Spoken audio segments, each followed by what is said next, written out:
Janice Stein, welcome to the podcast. Oh, what a fun to be with you, Yascha. I'm looking forward to it. I so look forward to it. So, I've been thinking about a strange way in which my perception of the world has shifted over the last 10 or 15 years. I don't think my values have changed a lot, but I do think that my perception of how rational the world has shifted. That 10 or 15 years ago, I still had some sense that the people who are in charge are, adults who make rational decisions, who are responsive to incentives, um, and there was a certain comfort in that. Obviously, one reason to doubt that is that increasingly erratic and extreme political leaders now lead some of the most important nations in the world. But there's also a subplot here about how political science tends to think about those things, which I know has helped to ground a lot of your fundamental work in political science. The assumption that we can make assumptions about what's in the rational self interest of various actors, whether that's politicians within a state or states within the international system, and that's going to allow us in a meaningful way to predict what we're going to do. Have we just been wrong to assume a baseline of rationality all along? So, Yascha, you're going to stop me if this answer is in paragraphs rather than in sentences, because I think you've raised one of the most fundamental questions that we have in post Enlightenment philosophy, economics, psychology, political science. It really doesn't matter. Uh, in the 20th century, for a whole variety, I think, of complex intellectual and sociological reasons, we came to believe that we were rational. And it serves a lot of purpose. In addition to being a really nice thing, it serves a lot of institutional purposes and individual purposes as well. And then some foundational work started in political science, in economics, actually, and psychology. That was Danny Kahneman and Amos Tversky. Danny got the Nobel Prize, and Amos would have if he had not died, which said, hey, hey, hey, wait a moment, folks. We do experiments in the lab, and we are finding systematic departures from rational. They're not random, they're systematic. And I'll give you one concrete example, which is a very interesting one.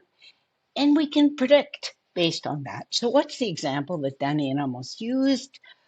When people are deeply in the domain of loss, they take big risk. You wouldn't expect that. They are least conservative when their back is against the wall, to translate that into English. And a second one, which is foundational, and you'll see why this matters in a moment. We are not net asset calculators. So when I ask you, Yasha, what the value of your house is if you own one today, you're going to tell me not what it was in comparison to what you paid for it when you bought it, but you're probably going to tell me what it is in comparison to the peak of the market, which you've already normalized for. So you're taking yourself out of the world of gain into a world of loss, and that's why that matters. Now, economics, microeconomics, did not really account for that. Political philosophy, which is your origin story, did not really account for that. And most of international relations that was focused on strategy, on decision making, did not account for that either. So when that stream of thinking, and Bob Jervis was instrumental in bringing this into the field. But when we did that work, um, it was explosive. And I think the reason it is explosive is when you attack foundations of rationality, how deep is the attack? Are we never rational? Are we rational under some conditions and not under others, which I think is closest um, to accuracy? And what do we give up when we give up the built in core assumption that human beings are rational? We can go from here to literally every area of politics and into AI. It's all, in a sense, influenced by this debate about rationality.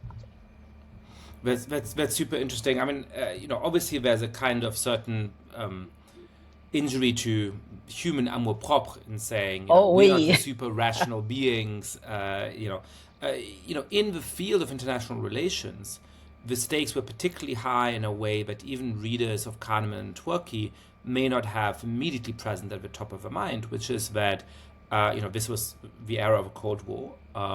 Yeah. And the logic of rational choice is a lot of what was reassuring about the nuclear standoff between the United States and the Soviet Union. The reason why the proliferation of nuclear weapons on both sides was supposed not to lead to nuclear war and the annihilation of much of the world was the presence of mutually assured destruction. The knowledge that if I bomb you, you bomb me, I might be able to wipe out all of your cities, but you have nukes hiding in submarines and so on around the world, and so you have a second strike capability. So I have nothing to gain from doing that first strike. And so the idea that every American president and every leader of the Soviet Union were rational agents who were capable of understanding those incentives was also at the time the assurance that the world was not going to, end in a nuclear blast out. So let me take that example because it's so interesting, and that will let us, I think, talk a little bit about different understandings of rationality.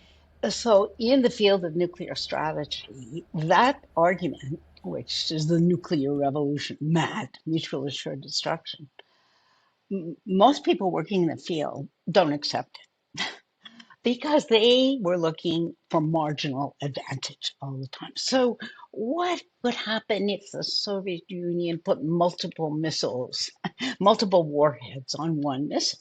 Well, then there might be a calculation that they might have enough to you know, to overrun the survivable second strike of the United States. And you got into these finely grained calculations, which we're still involved in to this day. Yeah, so this is what is shaping the debate now as all the arms agreements have fallen apart, and we have three big nuclear powers. It's called the three body problem. It's all these fine grained calculations. But what do we know from looking at the documents in the archives and from the way leaders actually thought? Khrushchev and Kennedy never thought about who had the marginal advantage at that time.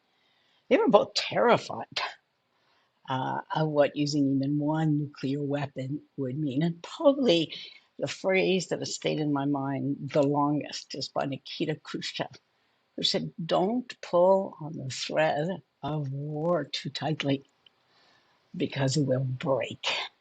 So if you have an evocative, powerful narrative, which was nuclear weapons are unpredictable. Despite all the climate scientists and everybody else, we can't actually predict the damage with any precision because we've only used them twice. So don't go near them. If you believe that story, then it's irrational to use them. As soon as you move away from the story and you start to calculate marginal advantages, what economists do and what political scientists who were rational choice theorists did, we started to see that huge buildup of nuclear weapons to retain that marginal advantage. And we're going right back to that world again. So here the concern is actually not that the problem is that world leaders might not act in a rational way.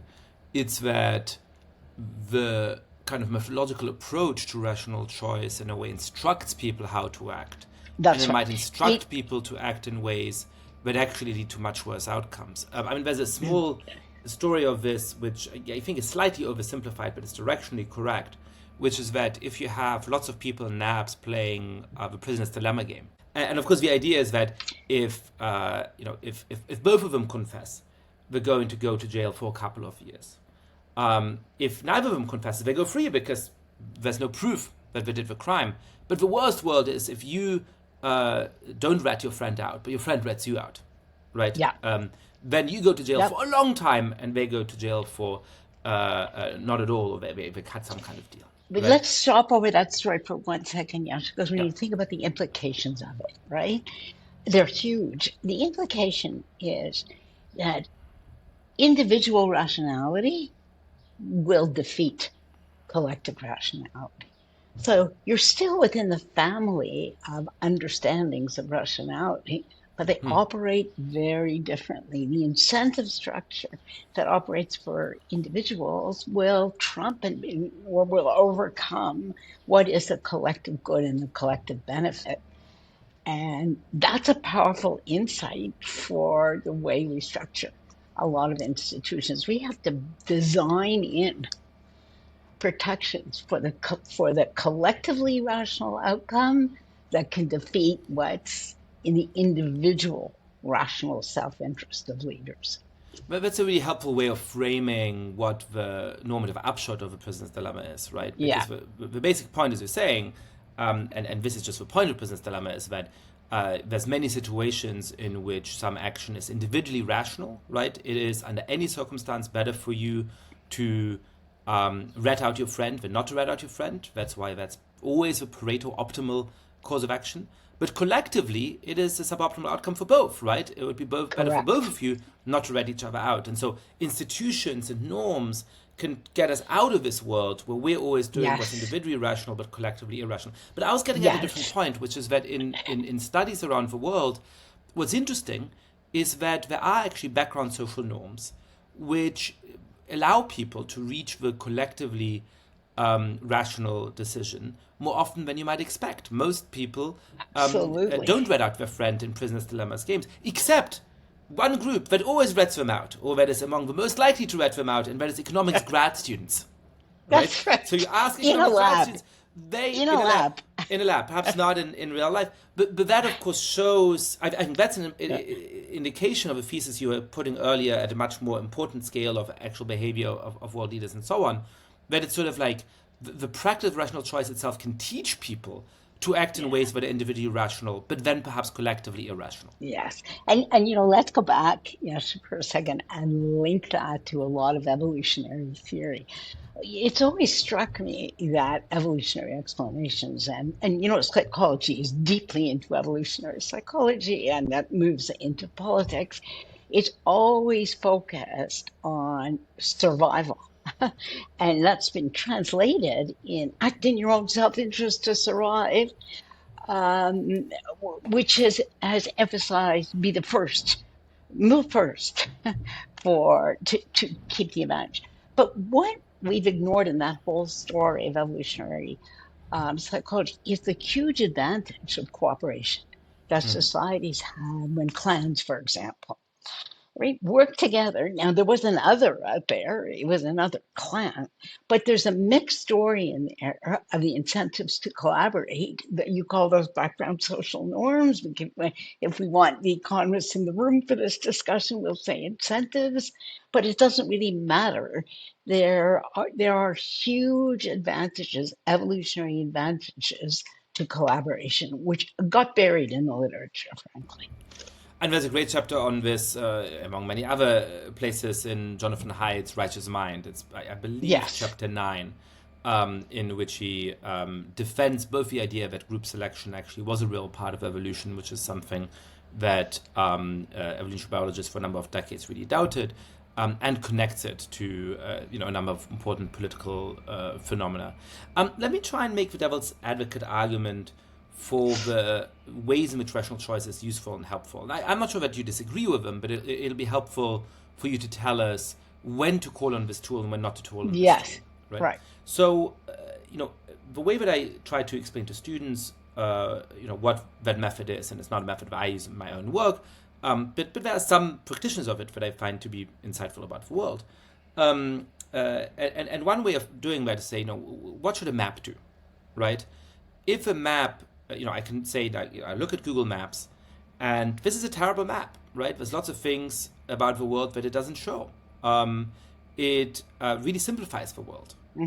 There's ways in which it distorts was actually in the world. It hides some of the most interesting things about the world. I Mm-hmm. can stand in the campo in Siena, and it'll give me the shape of a campo, but it'll completely miss how beautiful the square is, right? So maps are Yes. terrible, Yes. right? And the answer to that is no, no, no.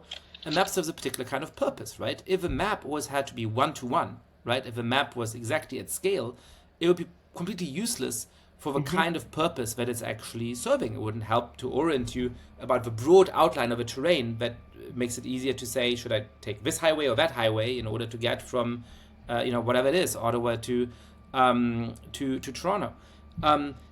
So the loss of detail is in fact part of the point, right? Now, Yeah. a good rational choice model is one that takes very simple assumptions, and it reveals a lot about how people act. It's never going to reveal 100%, just that as a map doesn't reveal 100% of the reality, but it is directionally correct, and it says, oh, you make this few little assumptions, and something really interesting follows from that. And it's not 100% correct, it doesn't give you everything, but it gives you something about the logic of things that you might otherwise miss. So that's my So, attempt to sort of represent what the tradition is up to. To what extent do you agree with that? To what extent do you disagree with that? When should we call upon this tool? When should we ignore it? so you made my task very easy because you really did. Because your argument is, in fact, an argument about the value of abstraction and models because the world is so complex. If we just mirror the complexity of the world, we'd be overwhelmed. We don't have capacity even to process that kind of information. But when you were describing it, you used a set of phrases, Yasha. You may want to take this back because you made it easy for me. And you said it's directionally correct because it tells us more or less most of the time the way people will behave. But but what if the models are not directionally correct? How do we know? So one of the ways to know is to use history as a living laboratory and to go look at the way people actually behaved under a set of conditions. Now, that's not scientifically satisfying. So how do you get out of that trap? Well, you do a lot of cases from history and you look, and again, if the assumptions violate the empirical patterns, you should, in my view, either limit the assumptions to a set of conditions or revise the assumptions. But that's not what they did in among the rational choice theorists in politics. The argument came back, well, they're just as if assumptions. So it doesn't matter if they're empirically correct or not. It's an as if exercise. Now, why do I find that a very, very difficult argument to accept? It's for two important reasons. Models are simplified assumptions. They're also stories, right? And they have narrative power. And if we tell stories over and over where we know the assumptions are not sustained by empirical evidence or often not, or and I'm putting some of the qualifiers in, then I think as academics, we have a responsibility to go back and look at the assumptions and say, well, where do we think these assumptions are most likely to hold and where are they not? That's still, it's much, much better. And the world helped, right? Because we have evidence in front of us now that we have leaders who barely meet the minimum requirement of rationality. And so it becomes a more plausible argument to make. But until that happened, there was a resistance. And it was the Milton Friedman as if argument. I don't really care how people behave. Whereas take Keynes, that was not his argument. Keynes talked about animal spirits that operated in the he couldn't quantify them, he couldn't measure them. And often in his argument, it was hard to know exactly when the animal spirits would be unleashed, but he knew they were there.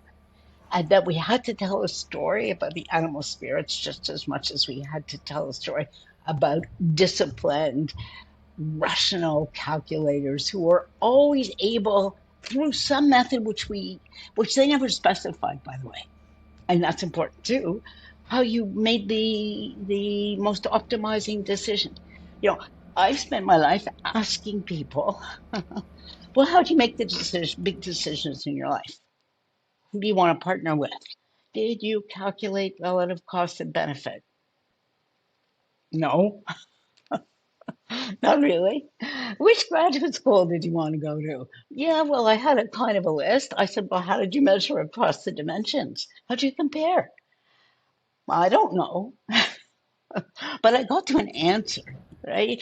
So, really, when you think about what the risks here at Rational Choice, they're stories where the assumptions are often, sometimes they are upheld, but often not, that rely on a method that almost nobody uses other than informal studies. Now, that's a very dangerous model to take into the world of practical politics. And, um, and the one that, of course, which is most striking is nuclear politics, but you and I can think of many others. Well, I'd love to hear of more examples where you think a rational choice approach goes wrong, and I'm sure there are many, and I'm sure I'll agree with you on many of them. Let me share one where I was dismissive of a kind of Mhm. rational choice approach, and I think that it was somewhat vindicated. Um, Okay. so, when Donald Trump won the first presidential election in 2016, the Republican Party was still full of people who really did not share his ideology. Um, and who I think were quite depressed. I mean, the easiest task for any decent political journalist in Washington D.C. was to corner, some senator or some representatives in one of the bars around Capitol Hill and get them to tell you, anonymously, of course, how much they hated Donald Trump and how miserable their life was, right? And it seemed to me at the time that, if they were being honorable, they would quit or criticize the president. They probably would even have gotten a lot of good things out of it. They could have gone and been, fellows at the Munk School at the University of Toronto, which you lead, or perhaps at, SAIS in Washington, D.C., where I teach, and they might have gotten a nice gig as a on-air commentator at CNN or MSNBC. But they didn't. And the very, very simple model that students of Congress had applied for a long time best predicted their behavior, which is they did whatever they thought was needed in order to get reelected. They Yeah. prioritized the reelection over everything else. Now, of course, that's a specific conception of rationality, and one of the things that puzzles me is why is it that those members of Congress so preferred this particular set of incentives, what it took to get reelected, over these other incentives, like perhaps cashing out in some smart way and having social prestige and having a lot of followers, right? Like they clearly care about power as a particular kind of goal rather than a different basket of goals they might have, and that's kind of interesting in itself. But the simple, simple model that I would have laughed at in 2014 and 2015, that a legislator is just going to do whatever it takes to get them reelected, and like to a first approximation that explains Yeah. 95% of the behavior, I feel like that particular model in that particular moment held up better than my prediction, which is go criticize him and take the job at CNN and be a fellow at a fancy place and join some corporate board, right?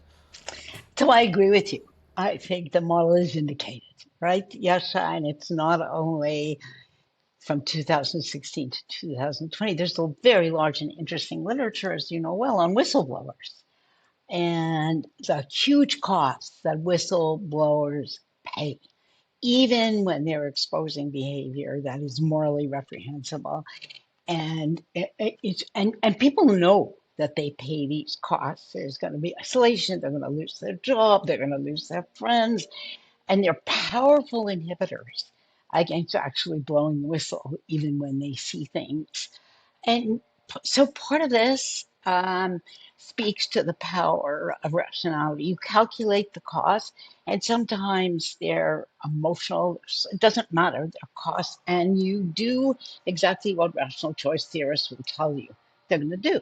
Another area I see this is, the unwillingness of students to come forward sometimes when there's egregious behavior either by their peers or by a faculty member, but they won't come forward because they're well aware that there were going to be social costs afterwards for doing it. So when we started our conversation, I said to you, the recognition for me, which was like a kind of blinding light, that is on some of the biggest questions of international security, rational choice wasn't going to get us there, doesn't mean it raised more questions than it answered, because it raises this question that we're talking about right now: when are people rational?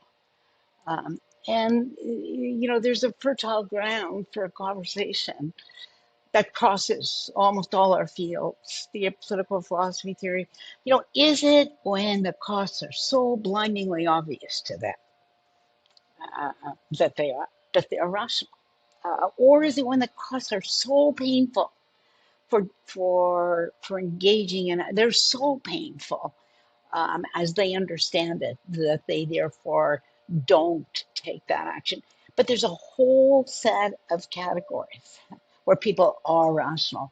And where I think the really critical work has to come is in distinguishing those and separating out the conditions that are likely to promote, in optimizing behavior, where the measurement is easy. Let me put it that way. It's pretty easy to figure out the cost. And that's what Khrushchev was telling us, really.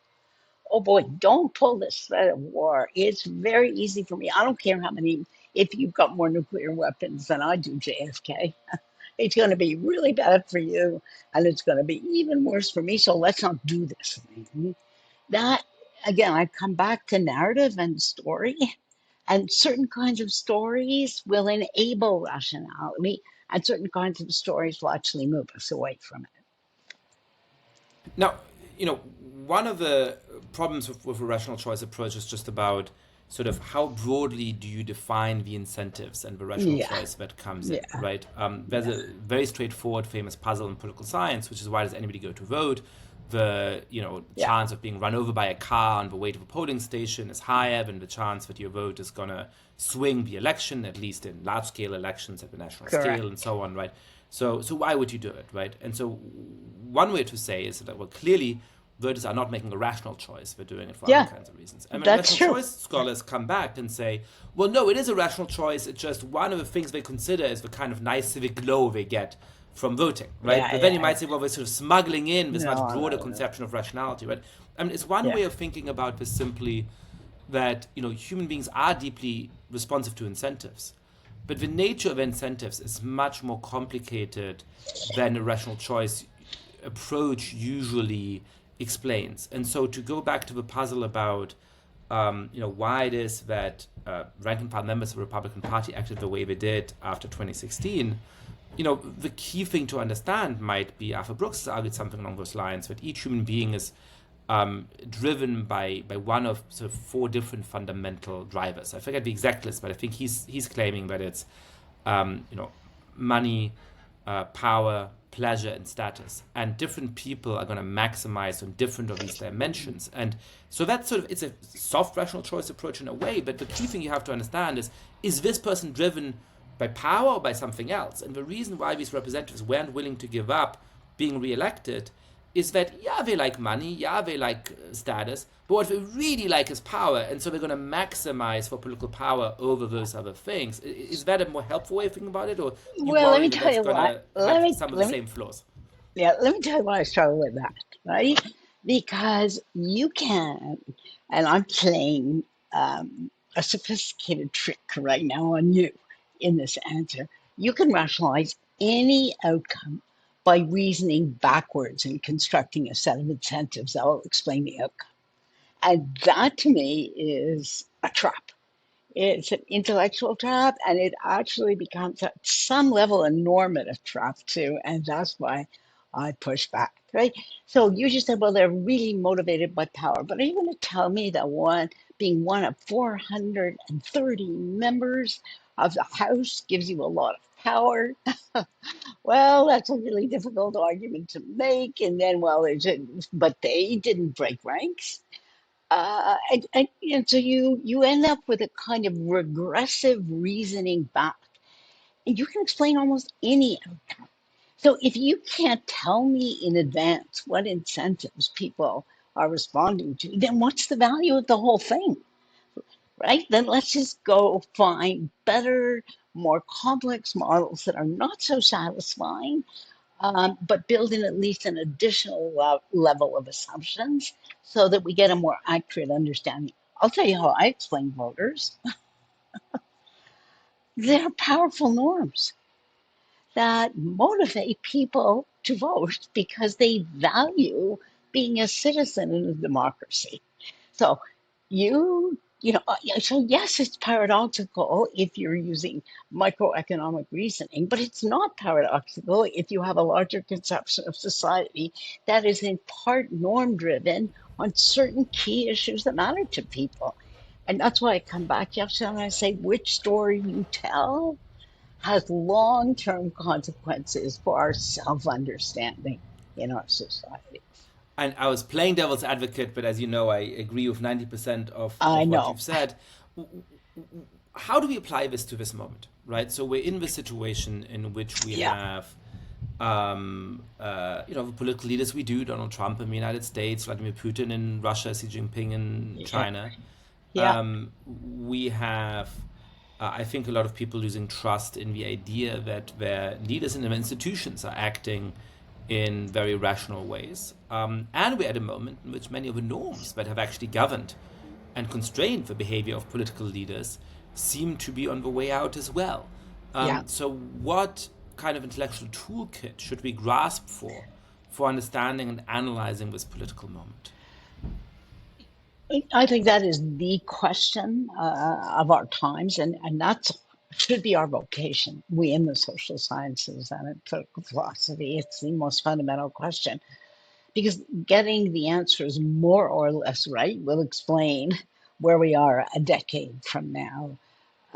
Yeah, so again, I think a story about norms that supersede incentives is a fundamental part of what we have to reckon with. And that's an empirical question, really.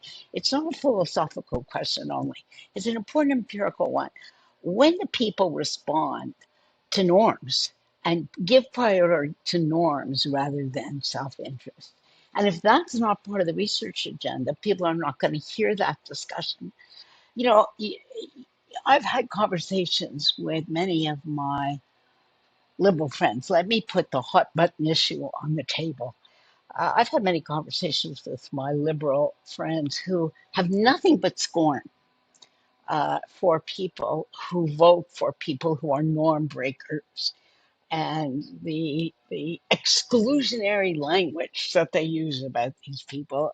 I can't use some of the words because I would offend the sensibilities of some of our listeners. But there's no Oh, go recognition. ahead.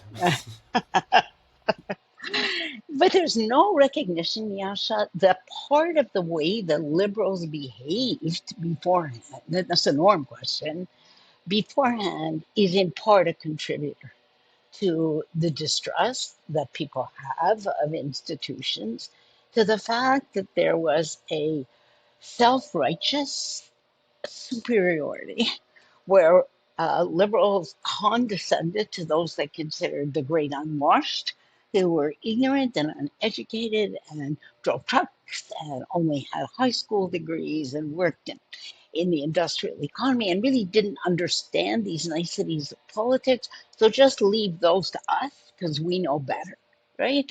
Now, if you engage in those kinds of conversations, and that's not to claim in any way that that's the sole explanation, but it's one of the streams that feeds into the river. That is not an incentive question.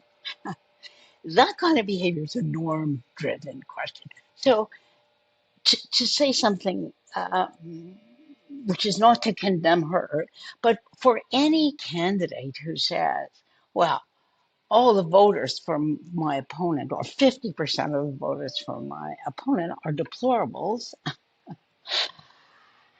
that's norm breaking behavior for a leader of a democratic society, frankly. And people who are labeled deplorables hear it and are unforgiving and are angry and are resentful and then recalibrate what democracy means to them. And it's not who defends their interests, because I think we would have a very difficult case arguing that Trump in any way has advanced the interests of the voters who are his base. So that's not the right question. It's a different question. It's and that's why I say we need to move beyond rationality. It's not that it's not important, but it's never the whole story. The question becomes who speaks for me, Hmm. right? Who represents me? Who hears me?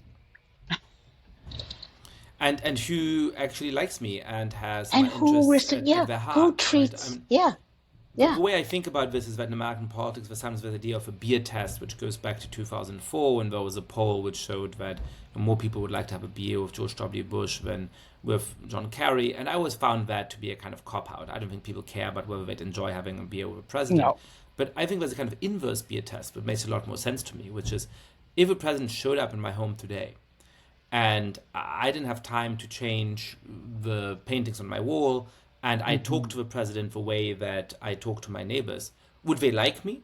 Would they think this is a decent person whose interests I yeah, share, yeah, whose concerns I take seriously? Or would they say, as Gordon Brown said on a hot mic moment during his re-election yeah, campaign, what a bigoted woman, right?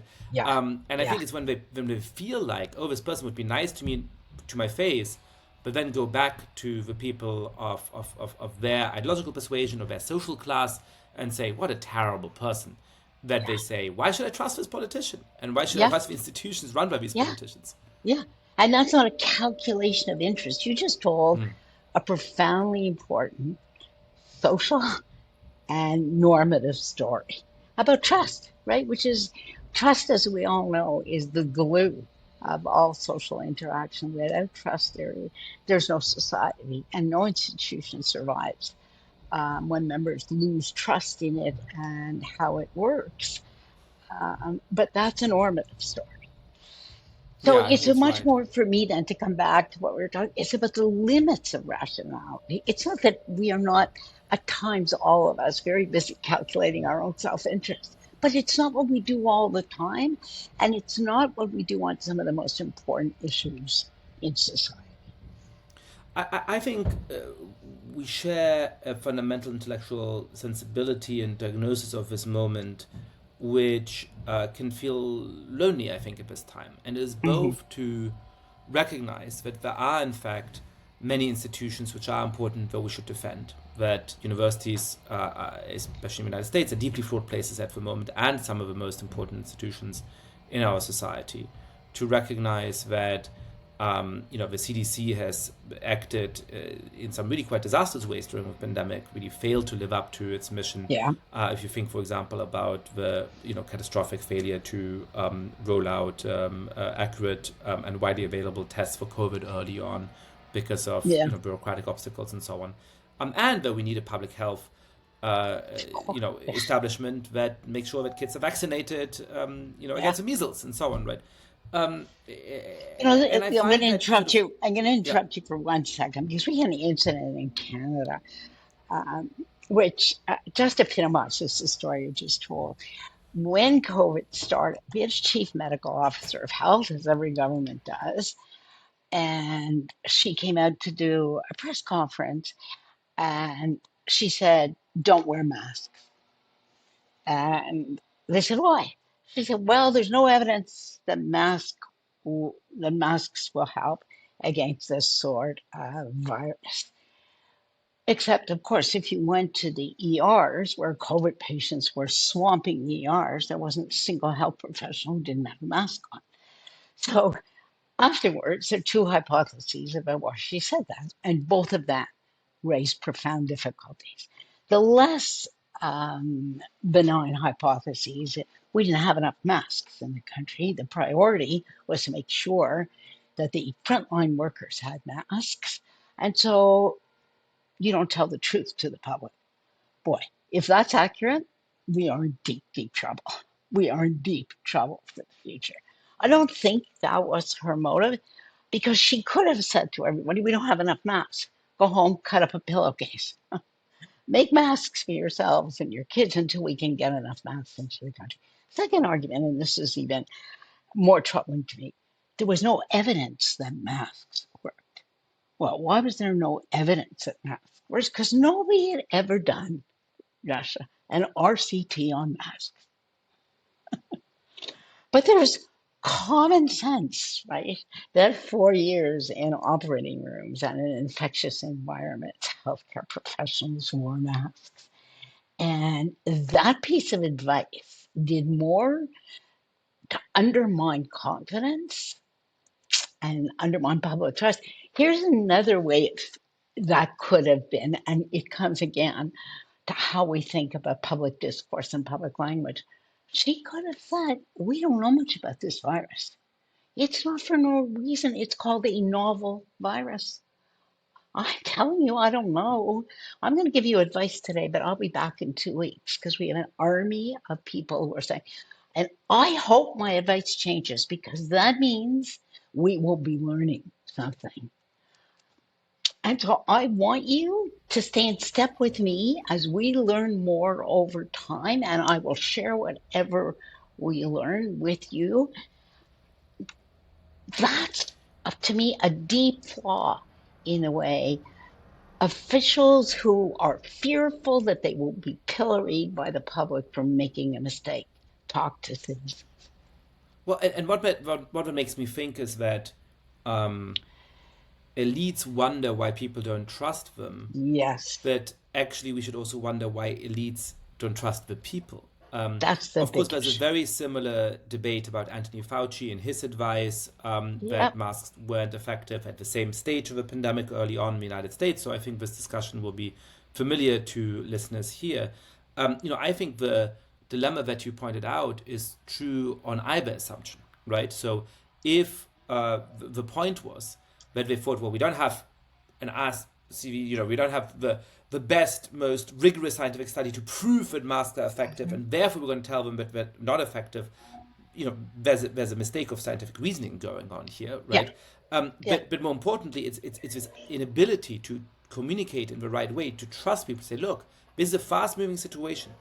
We're going to try and give you the most accurate information we can at every point, but really we don't yet fully know. We have the best scientists working on this. We're going to that's update right. you as soon as we can, but we trust you with uncertainty. And it's not having the trust that the public can understand that complexity that says, no, we got to have a simple message.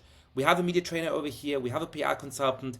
It's not that the motivations are nefarious, but it's the lack of trust in people's ability to understand. Now, the Correct. same thing is true in the other assumption, right? If you think that what was going on was a noble lie, again, I think I understand the underlying motivation, right? Like, if you feel that, the doctors and nurses who are in the ICU desperately need this personal protective equipment and they don't have access to it, and if we tell people masks are really effective against the virus, everybody's going to try and go out and get masks. So perhaps we should kind of fudge the issue a little bit because I'm speaking to the head of this hospital and they're saying we don't have masks. Like, I get, I don't think this is like, that doesn't mean the public health officials like are No, corrupt in the sense of wanting to make money or that they don't care about no, people no, no. dying.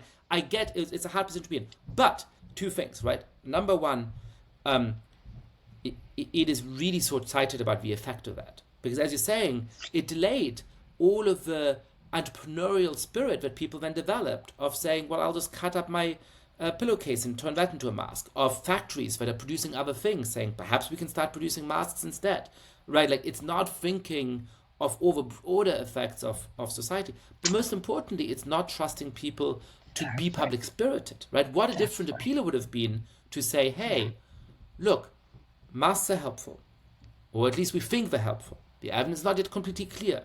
If you have some way of getting a mask at home, produce your own cloth mask. We're going to try and do everything to produce more masks so we have the best masks to give out relatively soon. But in the meanwhile, please don't buy them up. The doctors and the nurses who are keeping your friends and relatives safe if they have a serious case of COVID, they're the ones that need that, right? That would be yeah, trusting the public.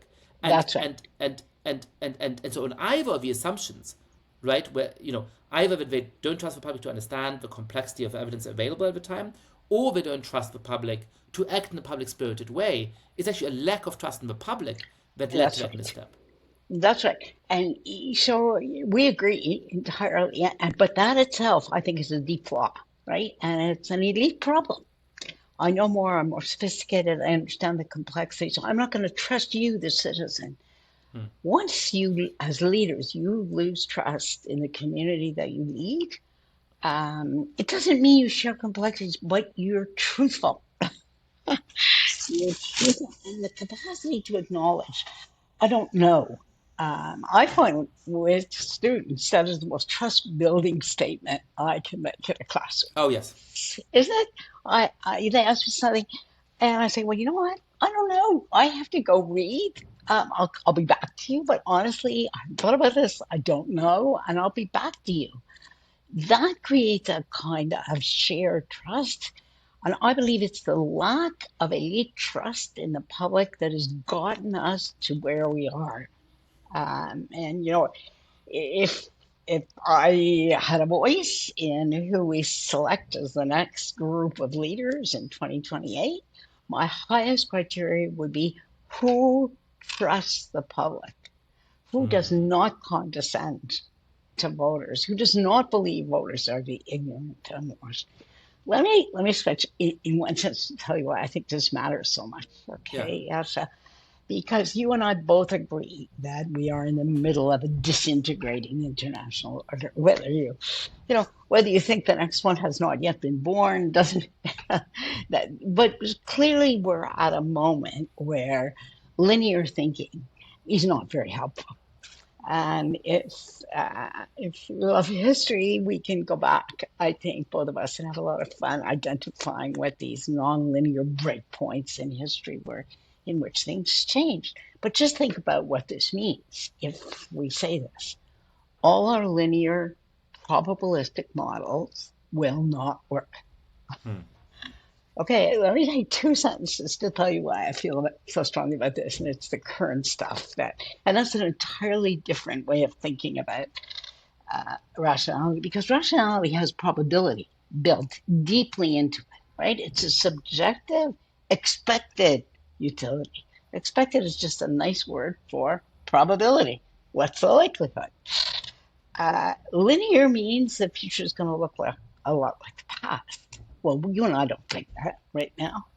You don't think that about AI.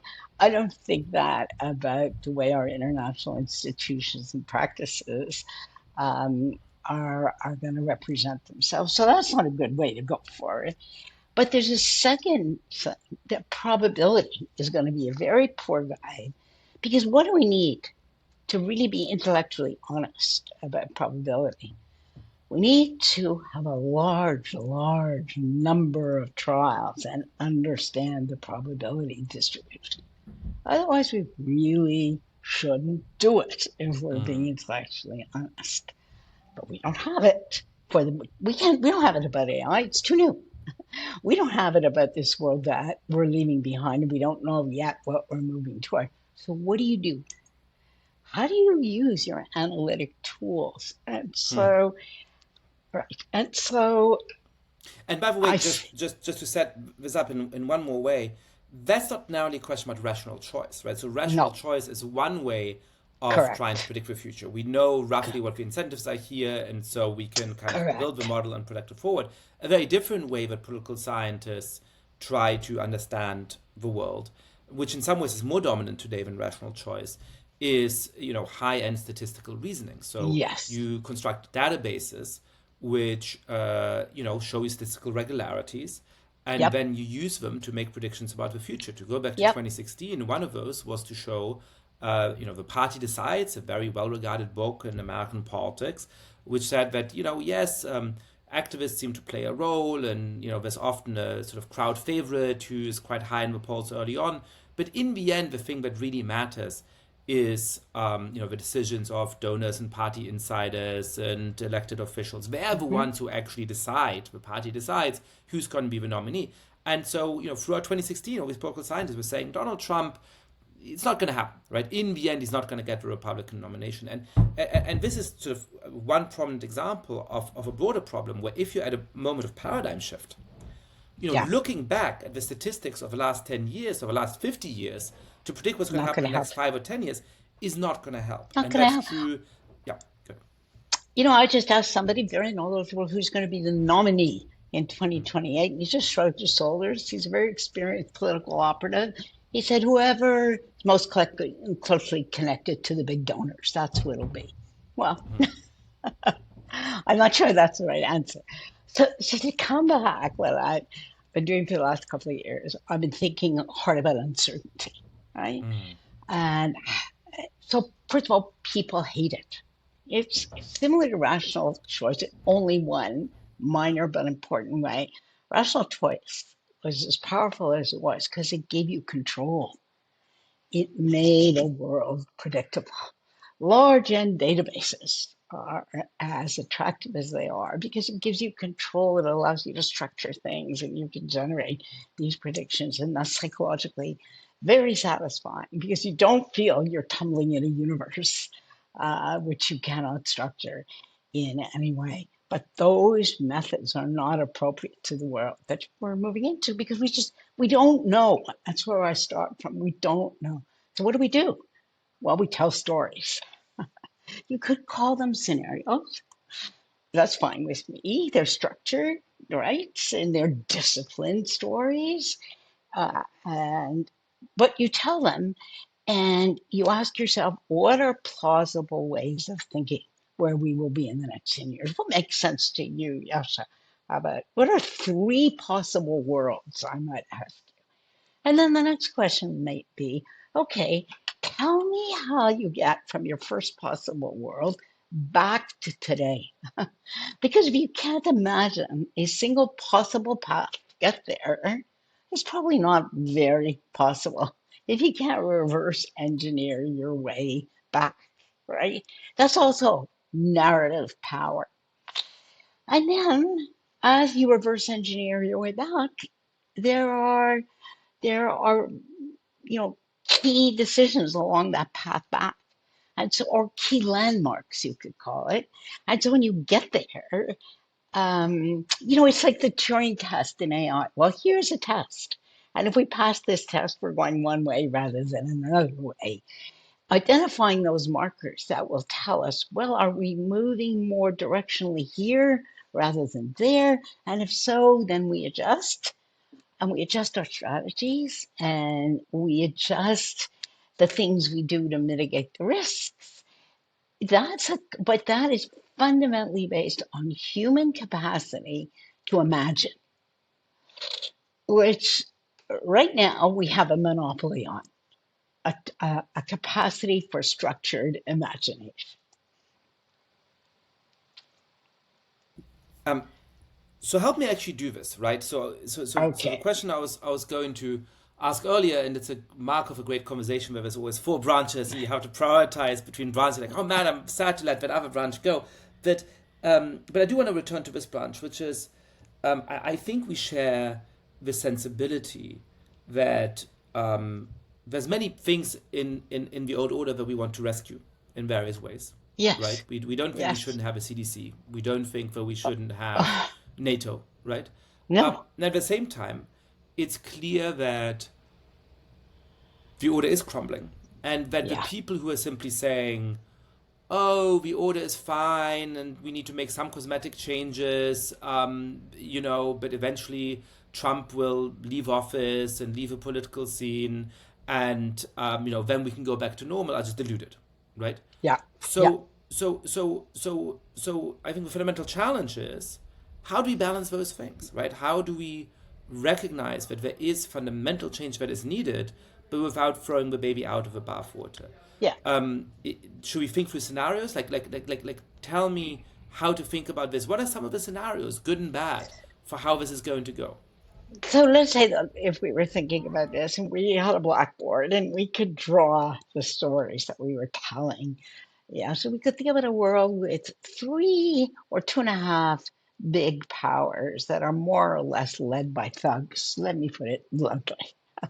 But what's the underneath layer? How does that underneath layer self-organize? Do we contain, for instance, do we put all our eggs in strengthening international institutions that you and I might think, I don't know if you do, but I do, are less than effective, long best past, you know, they're best before dates. Or do we think differently about standing up a set of institutions just underneath that are smaller, that are nimbler, that don't build in vetoes, that Mark Carney spoke about this at Davos to some degree, and it's in many ways a very misunderstood speech because it had so many dimensions. But one of the things he talked about, a world that just beneath that level was what we would call variable geometry. So you and I are both interested in narrative and stories. I'm going to come and start a project with you to stand up, um, you know, a, a big research project on how disciplined narrative can help us think through our future. And you and I, we could probably think about 10 other colleagues that we would invite from different parts of the world, and we get that project going. We wouldn't worry too much about the ones who tell us, no, no, no, this is all going to blow over. Don't do anything. So that's one vision of the world, that we invest all our effort over these next 10 years in propping up the UN, propping up NATO and other institutions. And some of these are holy grail. That's one. The second one is no, we don't do that. There's another world out there. There's still thugs at the top.